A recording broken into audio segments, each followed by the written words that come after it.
현무 씨한테 사진을 한 장 보여드릴게요. 네네. 되게 유명한 사진인데요. 바로 이 사진입니다. 와, 저거. 아 처음 봐요?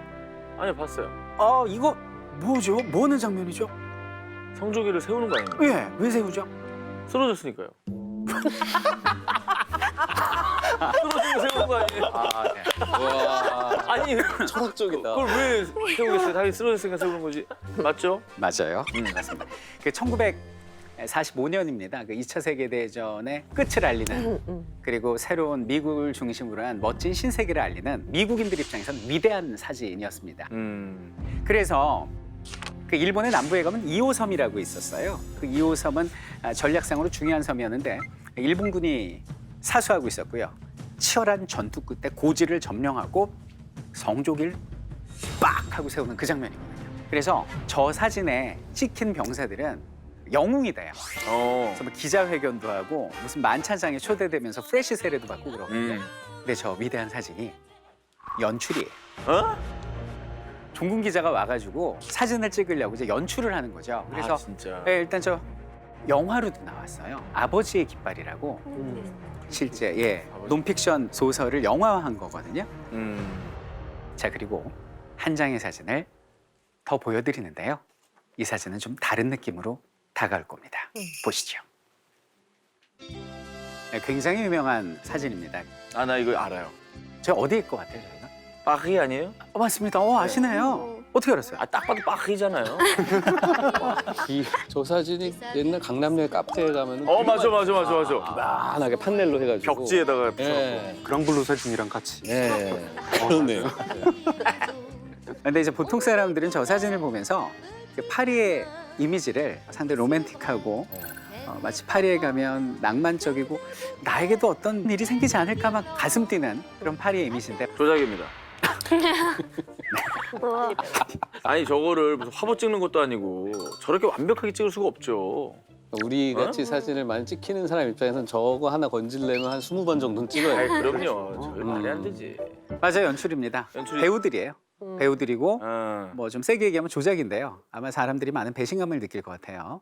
자, 이제 한 장의 사진을 더 보여드립니다. 베트남전 당시에 이제 베트공에게 총살을 하는 한 군인 경찰의 모습인데요. 조작일까요? 저건 조작은 아닌 것 같은데. 아니죠. 네. 어떤 느낌이 들어요? 일단은 되게 불쌍해요 오른쪽에 있는 사람. 오른쪽에 있는 사람이 불쌍하고. 저 사진 찍자마자 방아쇠 당겼을 것 같고. 네, 그렇죠. 조작 아닙니다. 조작 아닌 네. 것 같아요. 저 사진에는 엄청난 반전이 있습니다. 오른쪽에 있는 저 남자는요, 저 총살하는 사람의 전후 부하 군인 경찰을 살해한 살인마입니다. 진짜? 그럼 이 이야기를 듣고 보니 어. 저거는 학살이 아니라 갑자기 처단으로 바뀌는 거예요. 이 사진을 통해서 우리가 뭘 알 수 있냐면 우리는 많은 사진을 여러 매체를 통해서 보고 있잖아요. 근데 우리는 그 사진의 진위 여부도 모른 채 이 사진이 조작됐을 수도 있거든요. 왜곡됐을 수도 있고 맞아요. 숨어있는 그 어떤 우리가 모르는 그런 이야기가 있을 수도 있는데 우리는 거기에 휘둘리면서 세상을 평가하고 있다라는 거죠.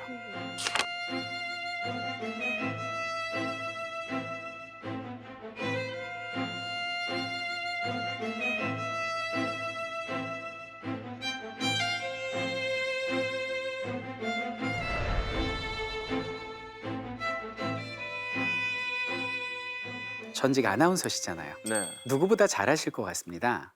뉴스에서 헤드라인으로 다루는 것들은 주로 어떤 것들을 다루나요? 뭐 안 좋은 게 많죠. 맞아요. 그러니까 예를 들면 길을 잃은 고양이에게 밥을 주는 아름다운 소년의 이야기 안 나오거든요. 안 나와요. 그리고 인천에서 출발한 비행기가 LA에 무사히 도착했습니다. 안 나오거든요. 주로 나오는 건 뭘까요? 뭐 살인, 강간, 강도, 전쟁, 질병, 기아, 타인의 고통. 이런 것들이 이제 쏟아져 나옵니다. 맞아요. 처음에는 충격적이죠.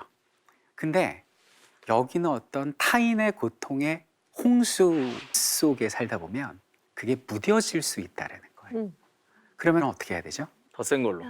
자극적인 거를 언론사는 노출할 수밖에 없는 거죠. 이러다 보면 세계 도처에서 일어나는 타인의 고통은 우리에게 그냥 볼거리, 즐길거리로 소비될 수도 있다. 이런 것들의 어떤 비판의 칼날을 들이대는 이 책이 바로 타인의 고통이 되겠습니다.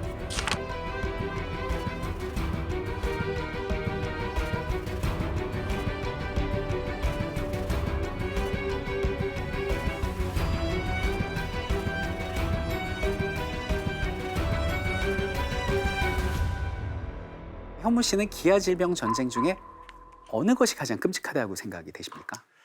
비교하는 게 뭐 의미가 없습니다만 다 끔찍하지만 전쟁이 아닐까. 왜요? 전쟁하는 질병과 기아가 다 들어가 있습니다. 그러네요. 네. 그래서인지 모르겠는데 음. 수전 선택은 타인의 고통의 소재를 전쟁으로 삼고 있어요. 그래서 책에서 뭐라고 얘기를 하냐면 이 책은 사진첩 아니고 전쟁 이야기입니다라고 얘기를 하거든요. 자, 그러면 전쟁 속에서 우리가 느껴왔던 타인의 고통, 그리고 우리가 바라봤던 그 시점에 어떤 문제가 있고 우리는 그거를 어떻게 대해야 되는지 지금부터 한번 숙고해보는 시간을 가져보도록 하겠습니다. 아주 옛날에 우리는 타인의 고통을 어떻게 접했을까요? 직접 봐야 접하지 않나요? 또 미디어 볼 수도 있고 네. 또 듣고 듣고 구전, 구전. 또 그렇겠죠. 읽어? 기록. 징비록 우리 했잖아요. 징비록. 아, 징비로. 징비록. 그죠? 아니면 그림이에요. 그러네요. 마치 이런 식입니다. 책에 나오는 그림입니다. 그 나폴레옹의 군대가 스페인 병사들을 이제 학살해서 막 나무에 묶어놓은 장면이거든요. 그림을 보면서 너무 고통스럽고 막 눈물 나고 막 몸서리 쳐져요. 솔직하게 어떠세요? 솔직히 뭐 끔찍하지만 예. 사진보다는 뭐 약하네요. 그죠? 네. 우리는 어렸을 때부터 이미 너무 사진과 자극적인 영상에 많이 노출이 돼 있다 보니까 저 정도로는 고통을 못 느끼는 거예요. 네. 그래서 아마 어떤 분들은 미술관에 걸려 있는 그냥 뭐 예술 작품인가? 뭐 그렇게 생각할 수도 있었다는 거죠. 그 당시 사람들은 어땠는지 몰라도. 그런데 그 전쟁의 참상이 드디어 그대로 전해지게 됩니다. 사진기라는 것이 발명이 됩니다. 그래서 최초로 종군 기자가 전쟁에 파견되게 됩니다. 그게 1855년 바로 크림 전쟁이었어요.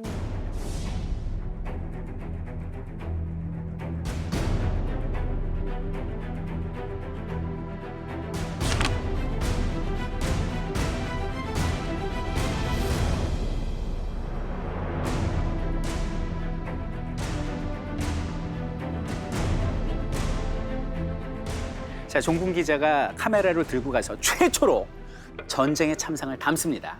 현무 씨 어떤 모습이 담겨 있을 것 같아요? 죽임을 당하는 막 그런 아, 학살, 학살, 포로 뭐 포로. 묶어놓고. 실제 최초의 그게 전쟁 리얼하네. 사진을 보여드리겠습니다. 뭐야? 크림 전쟁 당시에 영국 군인들의 모습이죠. 뭐 하고 있어요? 술 먹고 있네? 굉장히 여유롭고 저 가운데는 취했네. 뭐라고요? 아, 그래요? 있잖아요. 우리가 생각하는 전쟁의 모습이 아니네요. 어쩐 일일까요? 저 당시에 찍은 또 하나의 전쟁의 모습을 보여드리겠습니다. 뭐야? 뭐가 느껴지세요? 부상병이에요. 간호사가 손에 뭘 들고 있죠? 와인을 들고 와인을 있죠. 들고 있네. 이 사진 뭘까요? 이게 전쟁일까요? 최초의 전쟁 사진은 연출이에요.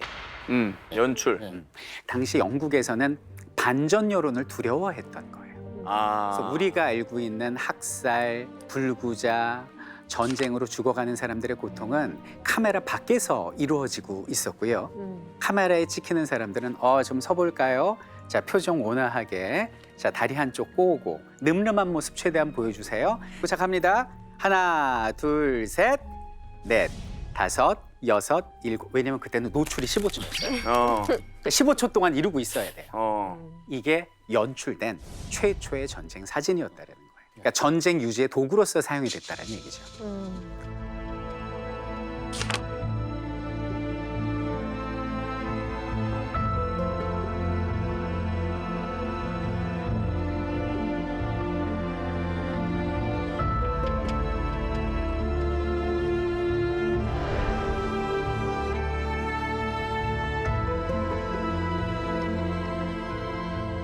자, 그런데 기술이 발전하면서 카메라의 삼각대가 사라져요.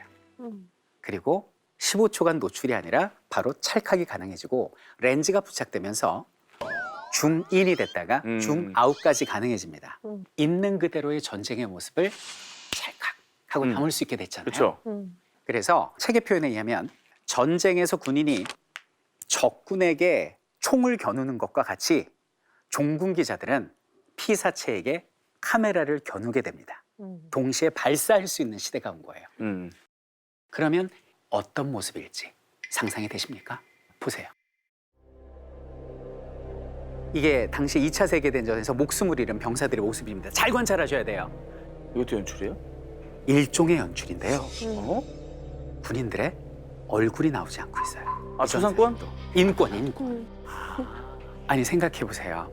강도를 하고 사람을 죽인 사람도 얼굴에 점퍼를 씌워주고 마스크를 씌워주는 마당에 국가의 부름을 받고 장렬하게 전사한 저기 있는 젊은 군인들의 얼굴을 노출시키는 거는 예의가 아니죠. 그리고 만약에 후방에 있는 가족들이 내 아들의 참혹한 얼굴을 보기라도 한다면 그 상처를 어찌 하겠어요. 그래서 참상은 찍되 얼굴이 나오지 않게 살짝 비껴 찍는 마치 이런 게 무슨 관행처럼 보여졌던 것 같아요. 그런데 지금부터입니다. 또 사진을 한 장 더 보여드릴게요. 이 캄보디아 사진인데요. 수용소의 사진인데 이 사진에 나오는 분들은 전원 학살되었을 거예요. 그런데 이 사진이 나중에 이제 발견이 돼요. 몇천 장이. 근데 이 사진을 전 세계에 보도하고 알린 거는 백인들이라는 거죠.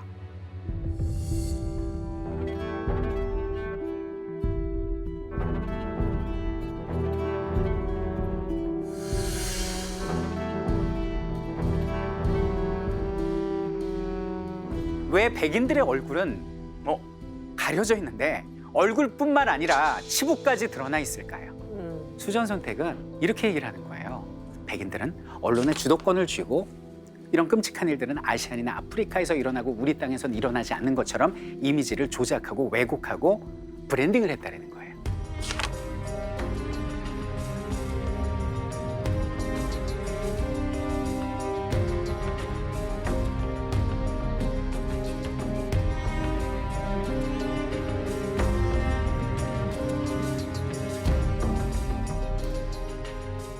이 수전 선택 본인이 백인이잖아요. 근데 이분이 실제로 백인을 뭐에 비유를 하냐면 책에는 안 나오는데 암적인 존재다라고. 허허. 그래갖고 그때 난리가 났다는 거예요, 언론에서. 당신 미친 거 아니냐. 급진적이다. 사과해라. 근데 이분이 사과가 빨라요. 바로 사과합니다. 뭐라고 사과하냐면 암 환자들에게 진심으로 사죄. 이걸로 유명하신 분이거든요. 우와. 자, 그런데 그녀의 비판의 칼날은 백인들에서 멈추지 않고 우리를 가리키고 있습니다.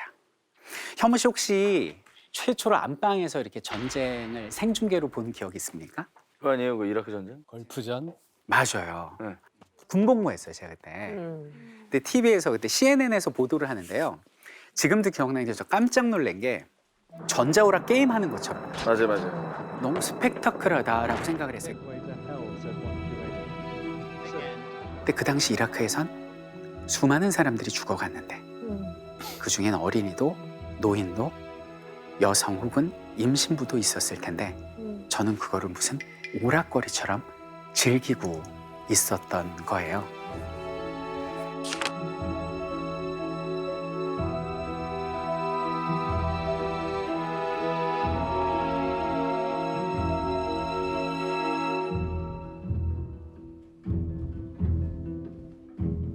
수전 선택은 이렇게 이야기를 합니다.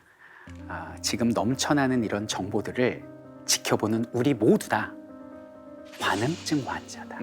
이렇게 얘기를 해요. 현무 씨 당신은 관음증 환자예요. 인정하십니까? 인정합니다. 그리고 타겟이 되기도 합니다. 아, 그렇군요. 서로 관음을 하고 있죠. 뭐 예상하지 못한 답이긴 합니다. 네. 이제 현무 씨가 저 관음증 환자 아니에요. 보통 그럴 줄 알고 예를 들었는데 현실은 인정해야죠. 인정합니까? 자극적인 기사에 손이 가는 건 사실이니까.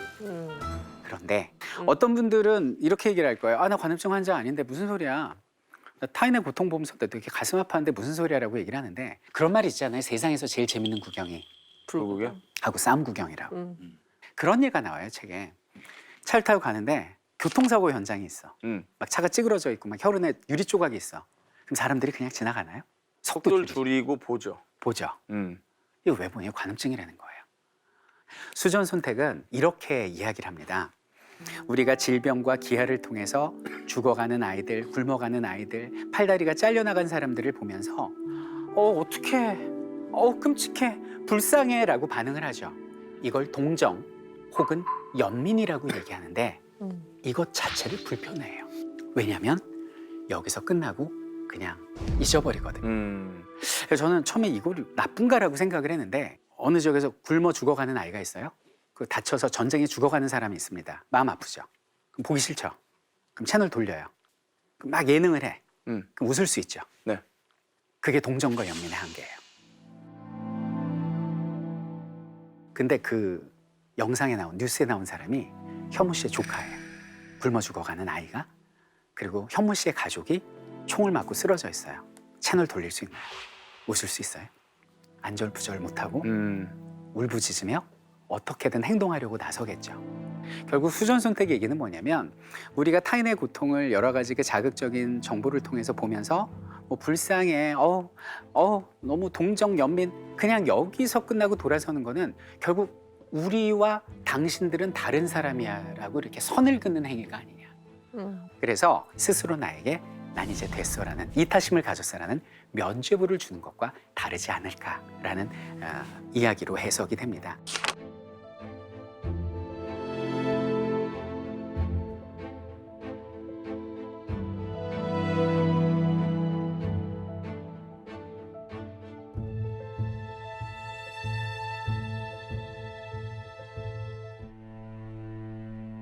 그럼 어떻게 해야 되냐 이거죠.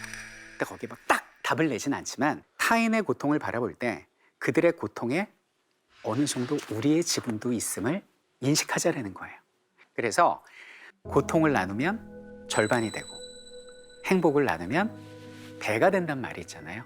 한 단계 공감으로 나아간다면 그들의 고통을 나눌 수 있는 손을 뻗을 수 있는 우리가 되지 않을까. 결국 그녀의 메시지는 오늘날 수많은 자극적이고 잔인한 타인의 고통을 무의식적으로 소비하고 즐길 거리로 치부하는 우리에게 큰 울림을 주지 않나라는 생각을 해봤습니다.